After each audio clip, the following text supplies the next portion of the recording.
So you've got a visa under the immigration arrangements for non-local graduates, but you're no longer working for the employer who was your employer of record at the time of your next extension. The fact that you have left that employer and you've been freelancing in the interim while you maintain a valid IANG visa and having crossed the 7-year mark, will that in any way negatively impact your ability to procure the right of abode? I'm currently in Hong Kong on an immigration arrangements for non-local graduates visa. My last extension for this visa was a year ago. However, shortly after the approval of that visa, I ceased to be employed by the sponsoring company. But due to the flexible nature of IANG, I was able to secure freelance work. During this period, I've crossed the 7-year mark, but I still don't have a full-time regular employment.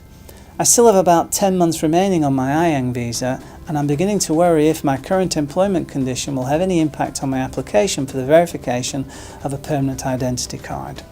I've maintained continuous stay in Hong Kong for the past 7 years, and my absences amount to just 2 months in a total period of the 7 years.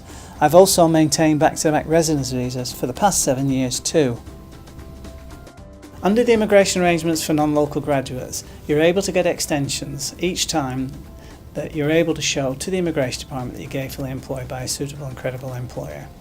The fact that you have now left your suitable and credible employer, who you were working for at the time of your last extension, doesn't automatically have any negative impact on your IANG visa. You see, your IANG visa, as you've outlined, is actually quite a flexible immigration status.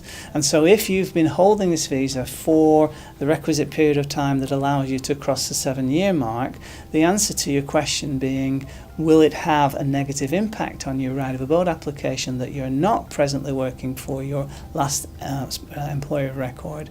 The answer is no, it won't have a negative impact. The test for approval for the right of abode is somewhat separate from the conditions that prevail in relation to your immigration arrangements for non-local graduates visa, and as long as you can show for the purposes of your right of abode application that you've been continuously and ordinarily resident in Hong Kong for a period of not less than 7 years, and that you've taken Hong Kong as your only place of permanent residence, and that there's no security objection to you being granted the right of abode, and that you have no outstanding taxation liabilities, and that you've remained in Hong Kong for a settled purpose throughout all of this time, including your time spent under IANG, all of this will work positively for your right of abode application subsequently. So I don't think you've got anything to worry about at all in your circumstances.